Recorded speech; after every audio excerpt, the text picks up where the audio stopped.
Hi friends, நம்ம பாரம்பரிய இயற்கை சாயம் கொண்டு தயாரிக்கப்படும் டையும் இயற்கையான முறையில் செம்பருத்தி பூ கொண்டு தயாரிக்கப்படும் கண்டிஷ்னர் தான் பார்க்க போகிறோம். இப்போ முதல்ல நம்ம டை எப்படி தயார் பண்ணலான்னு பார்க்கலாம். அதற்கு ஒரு பெரிய வெங்காயத்தை ஒன்று கட் பண்ணி மிக்ஸி ஜாரில் போட்டுக்கலாம். இதை அரைச்சிக்கலாம். கொஞ்சம் அரைகிறதுக்கு ஏற்ற மாதிரி கட் பண்ணி போட்டுக்கலாம். இப்போ வாழைப்பூ இதழை 2 எடுத்துருக்கோம். அதை நல்லா துடைச்சிட்டு அதை கட் பண்ணி எடுத்துக்கலாம். இல்லை வாஷ் பண்ணிவிட்டு கூட கட் பண்ணி எடுத்துக்கலாம். நல்லா பொடியாக கட் பண்ணி எடுத்துக்கோங்க. கட் பண்ணி அந்த வெங்காயத்தோடையே போட்டுக்கலாம். போட்டு கொஞ்சமாக தண்ணியை ஊற்றி இதை அரைச்சி எடுத்துக்கலாம். நல்லா பேஸ்ட் மாதிரி அரைச்சி எடுத்துக்கோங்க. அப்போ தான் அது சாரெலாம் இறங்கும். பார்த்திங்களா, இந்த மாதிரி அரைச்சி எடுத்துக்கோங்க. இப்போ இது ஒரு காட்டன் துணி போட்டு நம்ம வடிகட்டிக்கலாம்.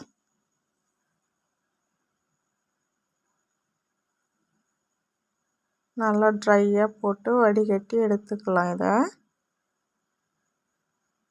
நம்மளுக்கு இயற்கையான சாயம் கிடச்சிடுச்சு.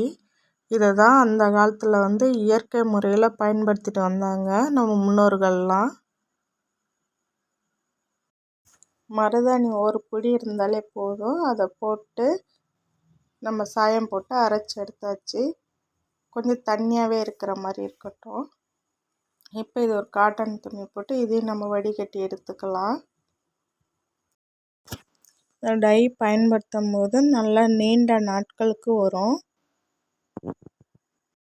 எந்த ஒரு சைடு எஃபெக்டும் இருக்காது. ரொம்ப நேச்சுரலான டை இது.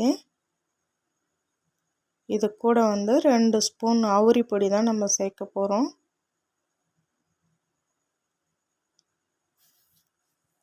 இந்த அவுரி பொடியும் இந்த மருதாணியும் இந்த சாயத்தோடு சேர்ந்து போடும்போது உங்களுக்கு ஒரே பேக்கில் கருமை கிடச்சிரும். நல்லா மிக்ஸ் பண்ணி விட்டுக்கோங்க. மிக்ஸ் பண்ணி அப்படியே மூடி வச்சிடலாம். ஒரு காற்று போகாத அளவுக்கு மூடி வச்சிடலாம். ஒரு 10 நிமிஷம் கழித்து பார்த்து பாருங்கள், எவ்வளோ கலர் டிஃப்ரெண்ட்டாக கிடச்சிருக்கு பாருங்கள். அவ்வளோதாங்க, ஒரு 10 நிமிஷம் ஊற வச்சாலே போதும், நல்ல கலர் கிடச்சிரும். இதை நல்லா மிக்ஸ் பண்ணி எடுத்துக்கலாம். இப்போ நம்ம தலையில் அப்ளை பண்ணலாம். தலையில் அப்ளை பண்ணுறதுக்கு முன்னாடி எண்ணெய் இருக்கக்கூடாது, பார்த்துக்கோங்க. எண்ணெய் இருந்தால் தலையில் பிடிக்காது.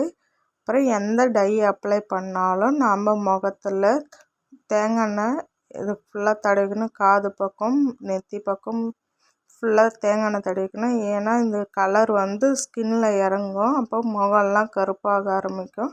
அதனால் நம்ம எண்ணெய் தடவின்னு பயன்படுத்தும் போது அந்த கருப்பு நம்ம ஸ்கின்னில் படாது. இந்த கலரை அப்ளை பண்ணி ஒரு 3 மணி நேரம் வைங்க. இல்லை குறைஞ்சது ஒரு 2 மணி நேரமாவது வைங்க. அப்போ தான் உங்கள் முடியில் நல்லா இறங்கும் அந்த கலரு. உங்களுக்கே நல்ல டிஃப்ரெண்ட் கிடைக்கும். டைக்கு பிறகு கண்டிப்பாக கண்டிஷ்னர் பயன்படுத்தணும். இப்போ வாங்க கண்டிஷ்னர் எப்படி செய்யலான்னு பார்க்கலாம். பாதாம் பிசினி முதல் நாள் இரவு ஊற வச்சுக்கலாம். இல்லைன்னா 6 மணி நேரத்துக்கு முன்னாடி ஊற வச்சு எடுத்துக்கலாம். பாருங்கள் எவ்வளோ நல்லா அழகாக ஊறி வந்திருக்கு. இப்போ இதை ஒரு மிக்ஸி ஜாரில் போட்டு அரைச்சிக்கலாம். கொஞ்சமாக போட்டாலே போதுங்க, அதுவே நல்லா வரும். உங்களுக்கு தேவைக்கான மாதிரி போட்டு ஊற வச்சுக்கோங்க. நல்லா தண்ணி நிறையா ஊற்றி ஊற வைங்க. இப்போ நல்லா ஒரு 10 நிமிஷம் அரைச்சி எடுத்துகிட்டு வந்தோன்னே எவ்வளோ சூப்பராக வந்திருக்கு பாருங்கள். இதுவே சூப்பரான கண்டிஷ்னர் தான். இதை கூட நம்ம செம்பருத்தி பூவும் சேர்க்கும் போது நம்ம கடையில் வாங்குகிற கண்டிஷ்னரோட அது நல்லா இருக்குங்க ரிசல்ட்டு. இப்போ இது ஒரு பவுலில் எடுத்து வச்சாச்சு. இப்போ நம்ம செம்பருத்தி பூ போட்டு அரைச்சி எடுத்துக்கலாம். கொஞ்சமாக தண்ணி ஊற்றுங்க, ஜாஸ்தி ஊற்ற வேணாம். கொஞ்சமாக ஊற்றினாலே போதும். இப்போ நல்லா ஒரு 10 நிமிஷம் அரைச்சதுக்கப்புறம் எவ்வளோ சூப்பராக வந்திருக்கு பார்த்தீங்களா. இப்போ இது ஒரு காட்டன் துணி போட்டு நம்ம வடிகட்டி அந்த ஜூஸ் மட்டும் எடுத்துக்கலாம். பார்க்கறதுக்கே போதுங்க. இதுவும் ஒரு கண்டிஷ்னராக யூஸ் பண்ணலாங்க, அந்த செம்பருத்தி பூ மட்டுமே. இப்போ அதை நல்லா ஃபில்டர் பண்ணி எடுத்துக்கலாம். இப்போ கெமிக்கல் கண்டிஷ்னர் உங்களுக்கு என்ன ரிசல்ட்டு தருமோ அதே ரிசல்ட்டு தாங்க இப்போ நம்ம செய்ய போகிறோம். அதுக்கு ஒரு பாத்திரத்தை வந்து டபுள் பாயிலிங் மெத்தடில் வந்து நம்ம இதை ஹீட் பண்ணி எடுக்க போகிறோம். 1 ஸ்பூன் வெண்ணெய் போட்டுக்கலாம். அந்த வெண்ணெய் நல்லா கொஞ்சம் உருகட்டும். உருகினதுக்கப்புறம் நம்ம செம்பருத்தி பூ நல்லா அரைச்சி வச்சோம்ல விழுது, அதை எடுத்து இப்போ இதோட மிக்ஸ் பண்ணிக்கலாம்.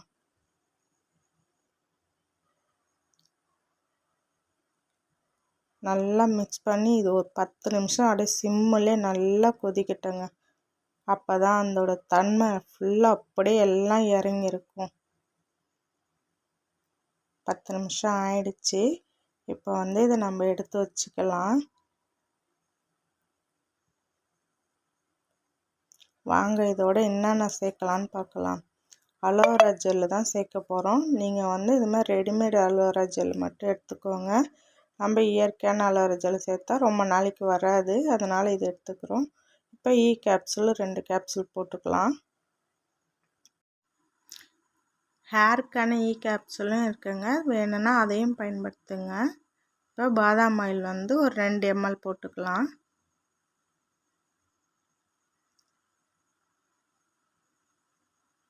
இப்போ நல்லா இது பீட் பண்ணி எடுத்துக்கலாம்.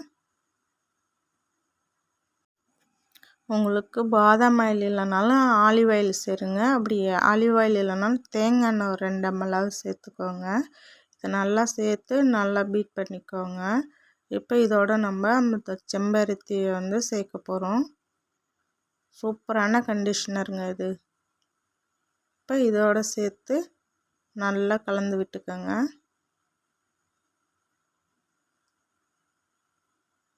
இப்போ இதை கூட நல்லா கலந்ததுக்கப்புறம் பாதாம் பிசினையும் சேர்க்கணுங்க.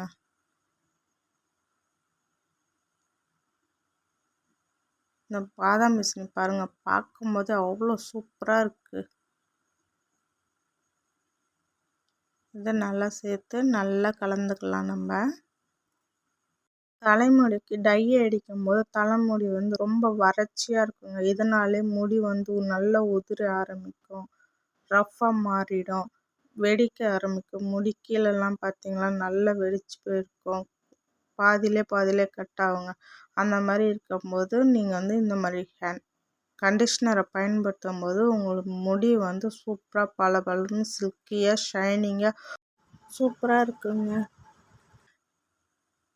இப்போ இது ஒரு வந்து கண்டெய்னர் பாட்டில் வந்து எடுத்து ஃப்ரிட்ஜில் ஸ்டோர் பண்ணி வச்சுக்கணும். 15 நாளைக்கு நல்லாவே யூஸ் பண்ணலாங்க. நம்ம கண்டிப்பாக நீங்கள் டை பயன்படுத்தும் போது இந்த மாதிரி ஏதாவது ஒரு கண்டிஷ்னரை பயன்படுத்துங்க. இந்த வீடியோ பிடிச்சிருந்தா லைக் பண்ணுங்கள், ஷேர் பண்ணுங்கள், கமெண்ட் பண்ணுங்கள், சப்ஸ்கிரைப் பண்ணுங்கள். பாய்.